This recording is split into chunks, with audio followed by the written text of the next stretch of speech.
April 7th, 1994. A seemingly ordinary day, much like any other day in the bustling 1990s. But beneath the veneer of normalcy lies a tale that is anything but mundane. On this day, a man named Auburn Calloway set in motion a series of events that would leave an indelible mark on the world of aviation. The sun rose on the horizon, casting its warm glow over cities and towns as people all around woke up to their routines. And at the center of our story, Auburn, a man whose actions would shatter the tranquility of that day and rock the foundations of our understanding of safety in the air. Auburn Calloway's morning began just like any other. He sipped his coffee, he perused the pages of the morning paper. Little did anyone suspect the sinister plans taking shape in his mind. He collected what he needed for work, his keys, his wallets, but that included a chilling assortment of tools, hammers, and a speargun. They were carefully stowed away and waiting for their ominous role to unfold. In a few hours, the world would witness a narrative that defines imagination. A narrative that would pit the mundane against the malevolent and the brave against the unforeseen. Today, we invite you to join us as we peel back the layers of history and uncover the events that transpired on this fateful day in 1994. This is the story of an ordinary day that turned extraordinary by a man with a sinister plan and a determination that defied reason.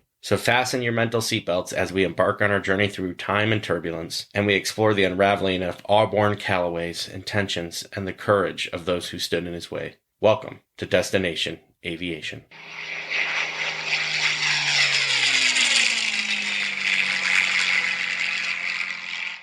Well, welcome back to the podcast, fellow aviation enthusiasts, or if this is your first episode, thank you for tuning in, and if this is more than one for you, thank you for continuing to listen. We haven't talked to each other for a week, so I think one of the bigger news stories that happened was Yevgeny Prokofievich's plane going down in Russia, north of Moscow. I was actually in the office when the first news alert came out. Basically, there wasn't much information that the aircraft had gone down and crashed, but I think all of us immediately were like, that doesn't sound like that probably just happened. And then as things continued to unfold and videos came out, unconfirmed reports, it looked like the wing came off the aircraft. Obviously, it would have to be some sort of an extreme amount of explosion to cause that. Then as we learned, it was an Embraer legacy aircraft. I mean, I'm not saying anything against Russian aircraft, but if it was a Russian aircraft, maybe it would make more sense for a wing to fall off. But yeah, it's interesting. And as of yesterday, they confirmed, or Russia state confirmed, that it was Prokofievich's remains on the aircraft. I still find that highly suspect. I'm sure everybody does. I don't know what the real story is. People have been asking me, like, what do you think really happened? And I don't know if we'll ever really find out that, but it is interesting. It's an interesting developing events to be flying around in Russia with all of your, it sounded like, senior leadership for the mercenary group. So I don't know. Like I said, it's a curious incident. It would be interesting to know exactly how it went down, if there are reports of a bomb being on the plane. Knowing that it's in Russia, I'm sure nobody's expecting to get ever the full tale out of what happened there. 10 people were on board. They all passed away. The aircraft was registered to one of the companies that was owned by Prokofiev. And obviously it was uncontrolled descent into the ground, so something catastrophic happened there. And one of the interesting things with the deal that was made when Prokofiev was heading towards Moscow in an attempted coup was he was annexed to Belarus, but then he popped back up in Africa. But any of the mercenaries that were a part of that deal initially were required to register for the Russian military. Who knows what will happen now, if it will just dissolve. It seems like anybody that decides to step out of line with Vladimir Putin ends up in a situation where your wing falls off, as a metaphor, or in this case, a reality. As you heard from the opening, what we're here to talk about today is an aircraft incident that happened in 1994. And this would be Federal Express Flight 705, which was a DC-10 cargo jet that departed Memphis, Tennessee, and bound to San Jose, California. So as we talked about in my bio and a little bit around, I worked in Laredo, Texas for a while, so we did a story on that. And then as I was thinking, I thought, well, it might be interesting to do a story from different places that I've worked. And this was a story that was talked about when I worked in San Jose, California. Federal Express still had a presence, does to this day, in San Jose. And at the time was flying in DC-10s and MD-11s. I believe as of 2 or 3 months ago, the last MD-11 from Federal Express's fleet has departed. I remember at the time they were switching out the aircraft while I was working in the area. They were going from the MD-11, so we started to see those less frequently, and the DC-10s, and we started seeing the 767s, brand new, coming into the airport. At first, everyone was excited to see a brand new aircraft, nice and shiny, and then over time you started to realize you were not going to see the MD-11s anymore. We even, at the time, there's still some 727s coming and going, especially to our last, or 2 stories back in Laredo, Texas. 2 or 3. I'm starting to lose track now, but 2 or 3 stories back in Laredo, Texas, where we were talking about the incident with Continental. That's kind of a museum for aviation down there. You still see Metroliner 727s. In most airports and in most places around the country, as everybody knows, it's an aviation enthusiast, you're starting to see less and less, or they've disappeared altogether. So, like I said, at first there was this thought of, oh, awesome, a brand new aircraft. And then it's like, oh, wait a minute, I'm never going to see the old one again. This story, though, is very fascinating. And if you haven't heard about it, it's an incident that created more security protocols at airports, insider threat. It really brought to light that notion and that ideology of potential catastrophic issues with people that you know and you work with, hence the insider threat. But let's get a little bit into the story here and what happened with more details than we had in the opening. So at the beginning of this podcast, we mentioned Auburn Calloway. Auburn Calloway earned a degree from Stanford University, and he joined the U.S. Navy as a pilot. He was also skilled in martial arts. After leaving the military, Mr. Calloway worked as a flight engineer for Federal Express. He struggled with emotional instability and money worries. His once promising career had produced several setbacks. He could only find work as a flight engineer, and he had gone through a divorce. So I remember the 1990s. Right now, I talk to a lot of students in my job, and I was just speaking with one the other day who he said, and it's just striking because I've been in the industry a while comparative to where we've been, or as we've just referenced in this incident, where flying was truly a passion and it was really hard to get a job. But the student I just spoke to, we met actually at a golf course. We were doing an event there, and he came up and asked about what we were doing, and,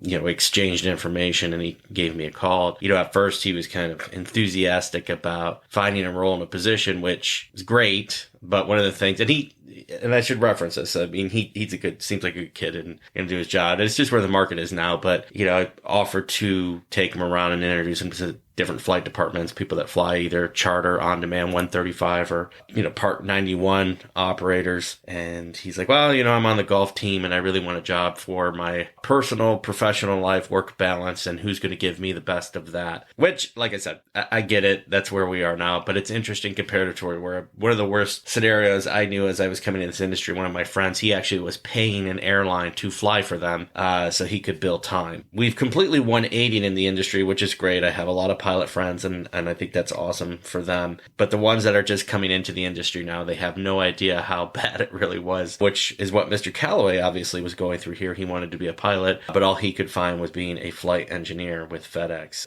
Let's hope that the good times keep rolling here and that we don't end up in another situation where pilots really found themselves from the 1980s to probably 2015, maybe. I think in the last probably 5 years or so, it's actually started to get better. Incrementally, I guess in the 2010s, it was getting better. Definitely in a better position for young folks that are trying to get in the industry. But Mr. Calloway found himself distressed about his job and his divorce and where his career was going.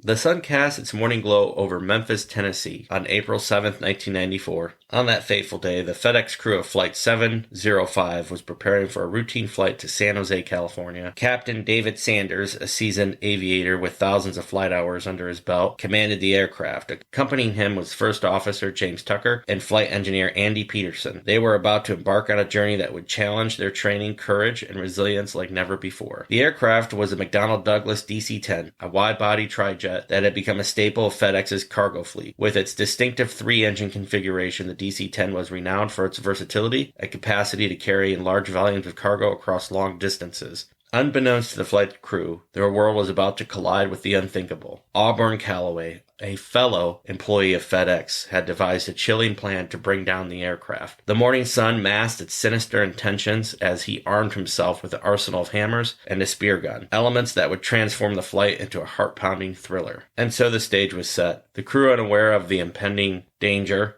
continued their pre-flight checks with a sense of calm that comes from familiarity. The Memphis skyline shrank behind the DC-10 as it ascended into the boundless skies en route to San Jose. The aircraft, a symbol of modern engineering, held the destinies of many, including the disgruntled employee with a nefarious plan. Mr. Calloway tried to disable the cockpit voice recorder, or CVR, part of his sinister plan to hide any tracks that this was an intentional incident versus an accident. As the aircraft soared to 19,000 feet, the tranquility of the cockpit was shattered. Calloway launched a vicious attack on Peterson, Tucker, and Sanders with hammers as the chaos and struggle filled the air as crew fought back against the unthinkable. Captain David Sanders, he was a seasoned aviator with 20 years at FedEx plus a military background. First Officer James Tucker was also a Navy pilot with 10 years at FedEx. And Andy Peterson had served for 5 years. So Mr. Calloway met a formidable crew when he breached the flight deck. With the crew's lives hanging in the balance, the struggle became a battle between darkness and courage. Despite his injuries, Captain Sanders managed to regain control while First Officer Tucker orchestrated a daring maneuver to disrupt Calloway's assault. Calloway wasn't done yet. Armed with his speargun, he continued to struggle, attempting to wrestle controls away from the crew. The cockpit became a battleground, an arena where survival instincts clashed with the sinister thoughts that had taken over one man's mind. It was a fight against time and fate. The crew's resiliency ultimately triumphed as they overpowered Calloway and brought the aircraft back under their command. With their strength tested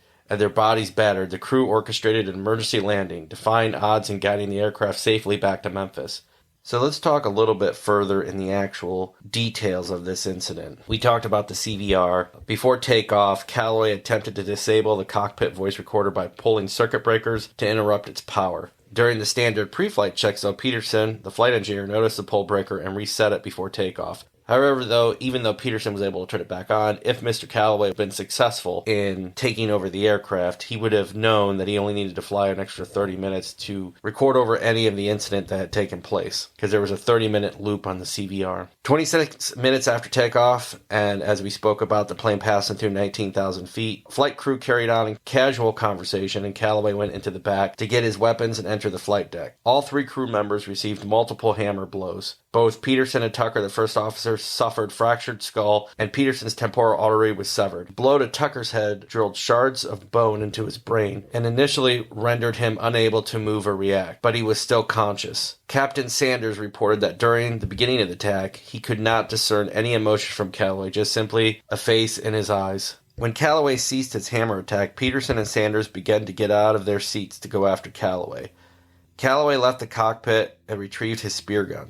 He came back into the cockpit and threatened everyone to sit back down in their seats. Despite a loud ringing in his ears and being unbalanced and dazed, Peterson grabbed the gun by the spear. Tucker then put the DC-10 into a sharp 15-degree climb, and a lengthy struggle ensued. While Tucker, also an ex-Navy pilot, performed an extreme aerial maneuver with the aircraft, he pulled the plane into a sudden 15-degree climb, throwing Sanders, Peterson, and Calloway out of the cockpit and into the galley. This was to try to throw Calloway off balance.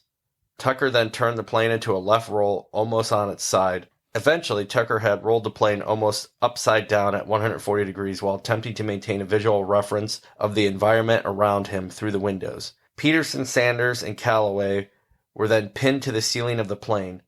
Calloway managed to wrench this hammer free and hit Sanders in the head again. Just then, Tucker put the plane into a steep dive and pushed all three of the individuals back into the smoke curtain, but the wings and the elevator started to flutter. At this point, Tucker could hear wind against the cockpit windows at a speed of 460 knots. The plane's elevators fluttered so much that the control surfaces became unresponsive due to disruptive airflow. This lack of control tested the aircraft's safety limits. Tucker also began to sense a Mach tuck effect as the airflow over the wings approached the speed of sound. Tucker realized the throttles were at full power, increasing the speed of the aircraft. Releasing his only usable hand to pull back the throttles to an idle, he managed to pull the plane out of the dive. The DC-10 leveled off at 5,000 feet. Calloway managed to hit Sanders again while the struggle continued, and this time the blow nearly knocked him unconscious. Sanders was losing strength, and Peterson was bleeding out from his ruptured temporal artery and was starting to go into shock. In spite of his diminishing strength, Sanders managed to grab the hammer out of Calloway's hand and attacked him with it. When the plane was completely level, Tucker alerted Memphis Center, telling them about the attack and requesting Vector back to Memphis. He requested an ambulance and armed intervention, meaning he wanted SWAT teams to storm the plane.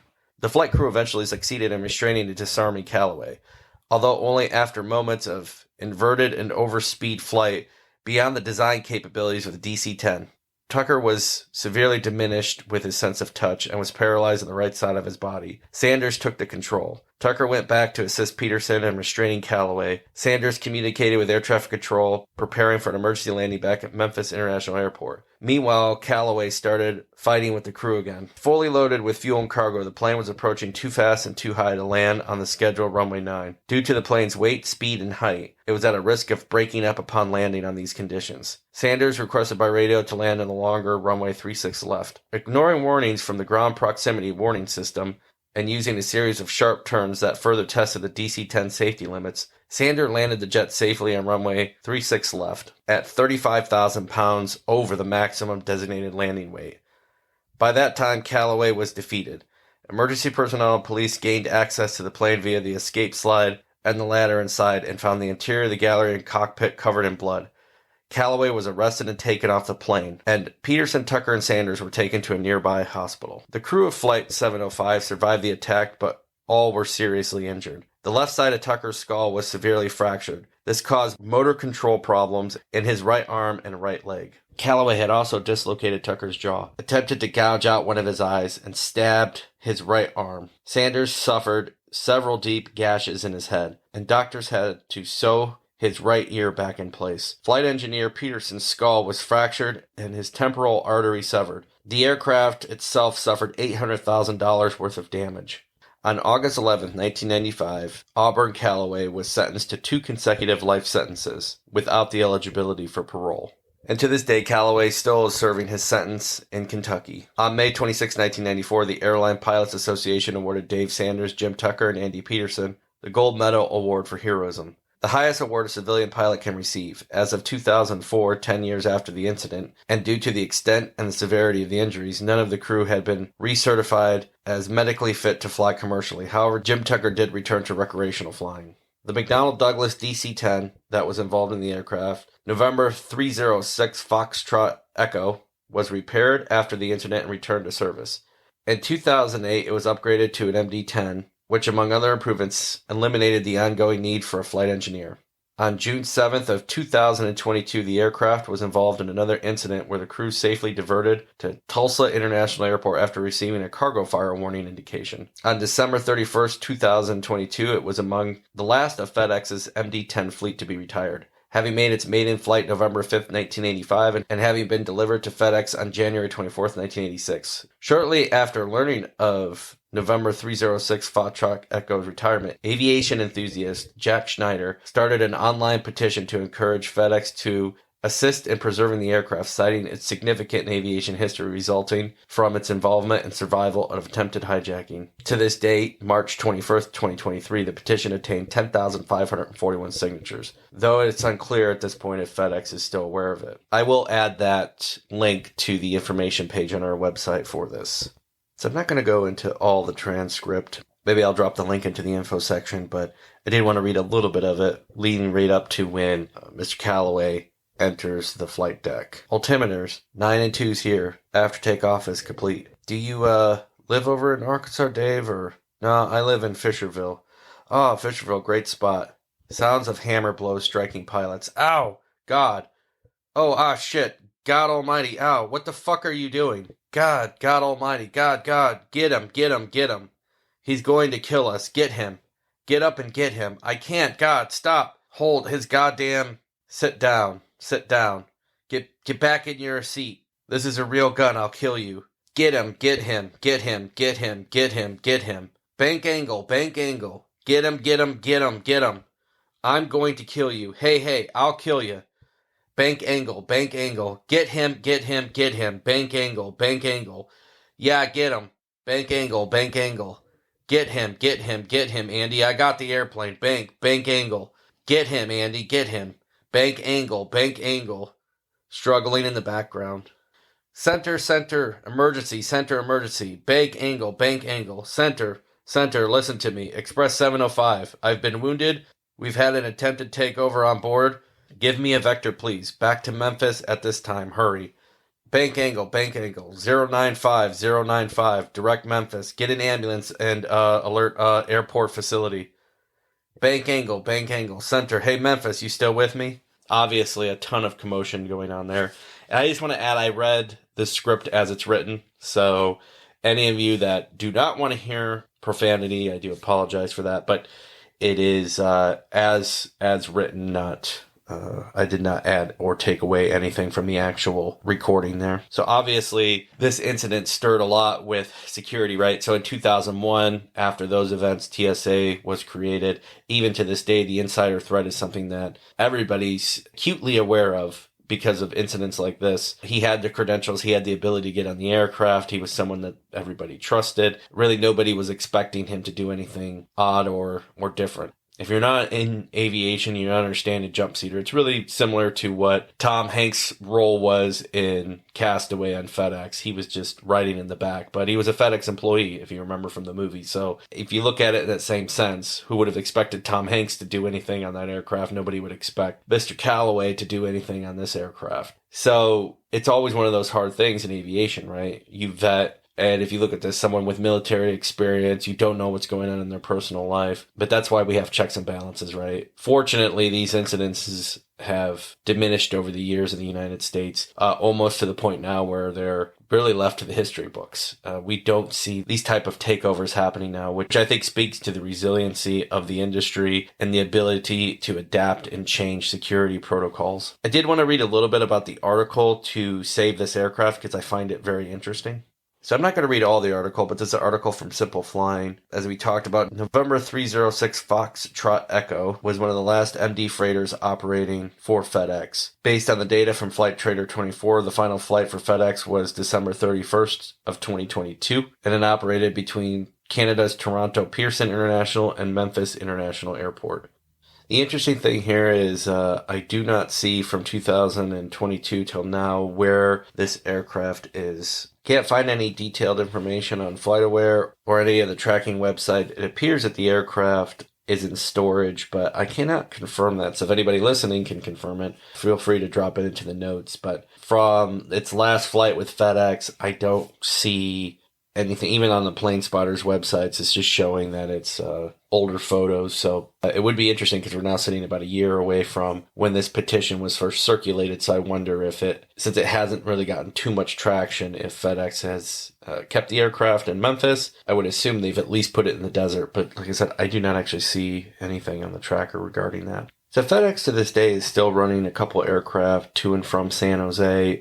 They have a ramp space there on the east side of the airport. When I worked in San Jose, and even to this day, it's categorized as a medium hub airport. They have Class Charlie airspace under the Class Bravo for San Francisco, so it is a busy airspace. The reason why you don't see more FedEx or UPS operations there is they do have a 161 noise curfew. The FAA does not allow 161s anymore, but San Jose was one of those early adopters of a noise curfew. After 2300 hours or 11 p.m., it doesn't allow for most aircraft to operate. There's a bunch of stuff tied to it. It's really geared around Federal Aviation Regulation FAR 36, and the decibel levels in there. Their decibel level that they're with is 89 decibels, so any cargo aircraft does not meet that. So it really has shut down San Jose, kind of limited it to these type of operations. So that's why you don't see too much cargo at San Jose, but Oakland Airport really became the cargo airport for the Bay Area. Of course, San Francisco has cargo as well. San Jose is somewhat restricted there. So it was an interesting tale.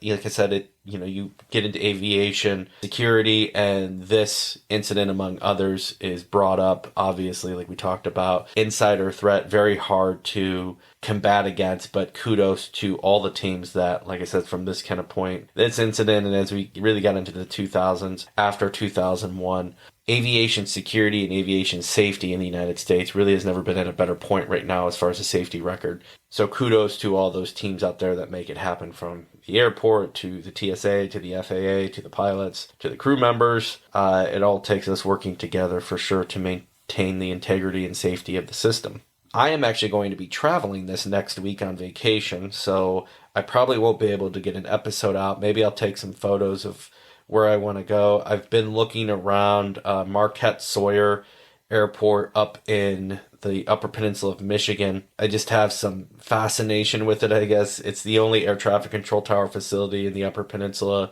They used to be an Air Force base during the 1990s, and the base realignment that the Clinton administration put out, it closed. They do have almost a 10,000 foot runway, obviously way more than really anything that's going in there today. But if I get some photos, I will, I'll throw them up. But I won't be talking to you next weekend, so we'll have to wait till the weekend after that. So I hope everybody has a great Labor Day. If you do get an opportunity, I alluded to it a little bit into this podcast, but we have launched our official website, so I will put that into the notes. I'm hoping to have a detailed page for the episodes on there, and looking forward to continuing our travels together and hopefully make it a little bit easier to find us. So once again, I hope everybody has a safe, fun-filled Labor Day weekend, and we will see you down the runway.